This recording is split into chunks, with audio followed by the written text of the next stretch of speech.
En sus 2000 años de historia, la Iglesia Católica de Roma ha tenido un papel incomparable en el desarrollo de la humanidad. El Papa de Roma se ha enfrentado a crismas, organizado festivales bélicos en nombre del Altísimo casi por diversión, y ha perseguido a hombres de ciencia para cocinarlos literalmente. La figura del Papa también ha creado organizaciones caritativas y fomentado la cultura. Hay cosas buenas y malas, pero ¿qué pesa más en la historia? ¿Puedes imaginar a un Papa llevando a juicio al cuerpo fallecido de su predecesor? ¿O poner el Vaticano y todo lo que incluye a la venta? El 31 de octubre de 1992, Juan Pablo II admitía públicamente que la Iglesia se había equivocado al condenar a Galileo Galilei en el proceso de 1633. El científico italiano había escrito 2 libros en los que sostenía que la Tierra no era el centro del universo, como sostenía la Biblia, sino que se movía alrededor del Sol. Pasaron casi 360 años entre la condena y la posterior rehabilitación, casi 3 siglos en los que la Iglesia hizo todo lo posible para frenar el progreso científico. Considerados herejes, muchos pensadores acabaron crujientes durante la Inquisición, como el filósofo Giordano Bruno. Bruno fue condenado por sostener simplemente a través del razonamiento que tenían que existir otros mundos habitados más allá de nuestro planeta. El silencio del Vaticano sobre las víctimas alemanas entre 1930 y 1940 ha sido uno de los puntos más controvertidos de la historia reciente.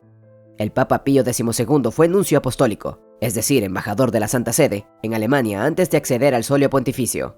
A pesar de la actitud anticristiana del régimen nazi, Pío XII nunca quiso romper del todo con la organización de Adolfo el Alemán. En su ensayo Pío XII y el Tercer Reich, publicado en 1964 y recientemente reeditado por Península, el historiador Saul Friedländer considera que la razón de este comportamiento estaría en el deseo del Vaticano de mantener una supuesta neutralidad en el conflicto, también por miedo de que los católicos alemanes pudieran ser considerados enemigos de la patria. Pío XII deseaba que los aliados y los alemanes dejaran de combatir entre ellos para enfrentarse a la Unión Soviética. El precio más alto de esta política de apaciguamiento lo pagaron cientos de curas católicos que se enfrentaron a la barbarie alemana en absoluta soledad. Es cierto que la Iglesia a nivel local ayudó a muchos judíos a escapar de los campos de exterminio. Sin embargo, el pontífice siempre rechazó denunciar en público el Holocausto, como lo pidieron los aliados. En su mensaje de Navidad de 1942, Pío XII condenó la segregación de las razas, pero los esfuerzos para hacer más humano el conflicto global siempre se quedaron en un nivel de contactos diplomáticos. La esperanza del Papa, escribe Friedländer, era que los aliados y los alemanes dejaran de combatir entre ellos para derrotar al comunismo y la Unión Soviética. El Banco Vaticano ha estado en el centro de los casos de corrupción desde los años 80. A pesar de los esfuerzos para ir hacia una mayor transparencia, el banco todavía no ha conseguido limpiar su imagen. En 2018, el exdirector, Paolo Cipriani, y su vicedirector fueron condenados a pagar 50 millones de euros por la mala gestión del ente. El IOR ha sido acusado por ser un paraíso fiscal, impermeable a las normas de control para impedir la limpieza de dinero negro y hasta de tener relaciones con organizaciones criminales. La época más negra está asociada a la gestión del cardenal Marcinkus. En 1982, el banco se vio inmiscuido en un escándalo de sociedades ficticias y bancarrotas financieras para encubrir una red criminal cercana a ambientes de la extrema derecha. El Banco del Vaticano ha sido acusado de actuar como un paraíso fiscal y escapar a todo control sobre el lavado de dinero. De hecho, la reforma del IOR fue una de las primeras iniciativas del recién elegido Papa Francisco. Sin embargo, después de muchos intentos fallidos, sonadas dimisiones e infinitas resistencias de la curia romana, el pontífice ha conseguido una reforma de mínimos para evitar fracturas entre cardenales conservadores, celosos de las finanzas vaticanas, y progresistas, dispuestos incluso a cerrar el Instituto de los Escándalos. La mayor transparencia ha tenido un coste enorme para el patrimonio del Banco Vaticano, que ha pasado de 6,3 millones de euros de 2012 a los 5,3 de 2017. Las últimas investigaciones sobre las finanzas de la Santa Sede están recopiladas en el libro Avaricia de Emiliano Fittipaldi. El 23 de abril de 2002, en una carta a los cardenales de Estados Unidos, Juan Pablo II afronta por primera vez el escándalo de los asuntos que involucran a los jóvenes, expresando su aflicción por los curas y religiosos que han causado tan gran sufrimiento entre los chicos. Un año antes, un reportaje del Boston Globe había descubierto que el cardenal Bernard Law había encubierto durante 20 años a los curas responsables de haber destruido mental y físicamente a unos 150 jóvenes. Desde entonces no han cesado de aparecer nuevos escándalos, provocando una crisis de credibilidad que la Iglesia todavía no ha superado. Hasta ahora, la única decisión en firme ha sido cambiar los requisitos para acceder al seminario, con la polémica decisión de excluir a los homos del sacerdocio. El Papa Francisco se ha reunido en varias ocasiones con las víctimas. Ha sido el más firme en condenar esta conducta.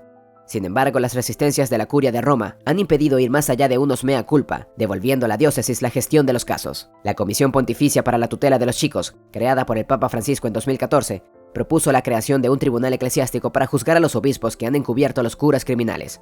Sin embargo, la decisión nunca ha sido implementada. Hasta el día de hoy, el nombre Borgia es sinónimo de escándalo debido a las normas de este papa. Hubo controversia desde el principio con el papa Alejandro VI, un español rico que supuestamente compró el papado sobornando a sus compañeros electores. Alejandro tampoco vio ningún problema en nombrar a muchos de sus parientes para cargos de poder, o eliminar a los cardenales rivales para reclamar sus valiosas propiedades. Y aparentemente era bastante hombre de damas, generando varios hijos con sus muchas amantes. El Papa Esteban VI no tuvo una relación amistosa con su predecesor, el Papa Formoso, y eso es decirlo amablemente. Cuando Esteban llegó al poder, Formoso ya llevaba meses fallecido, pero tener a su enemigo a 1,5 metros de profundidad no era suficiente castigo para el nuevo Papa. Ordenó exhumar el cuerpo en descomposición, lo remendó con túnicas palestinas y lo colocó en el trono para enfrentar el juicio. Es seguro decir que el veredicto no fue seguido por Formoso, por lo que Esteban ordenó que su cuerpo fuera arrastrado por las calles de Roma y arrojado al río Tíber. Aunque ganó el llamado juicio del finado, uno de sus enemigos le cortó la respiración a Esteban poco más de un año después. Papa Bonifacio VIII. El Papa Bonifacio VIII tenía una habilidad especial para iniciar peleas. Entre sus muchos enemigos se encontraba el escritor Dante Alighieri, dios de la literatura por haber labrado la obra La Divina Comedia, cuya crítica a la iglesia lo condujo al exilio desde Florencia, Italia, a manos de los compinches de Bonifacio.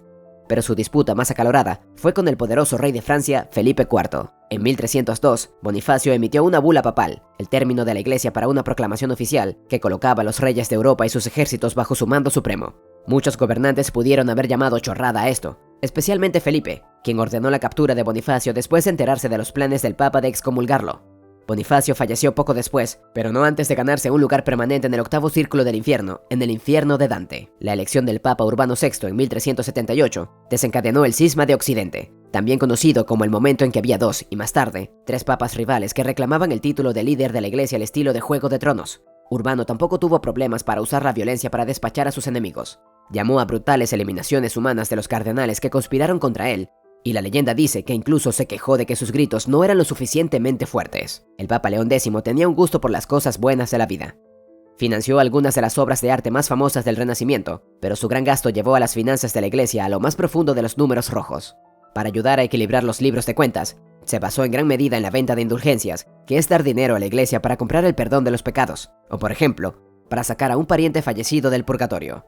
Puede recordar de la clase de historia que este esquema de pago por penitencia enfureció a muchos, incluido Martín Lutero, cuyas 95 tesis desencadenaron la Reforma Protestante y desgarraron a la Iglesia Católica. Papa Juan XII.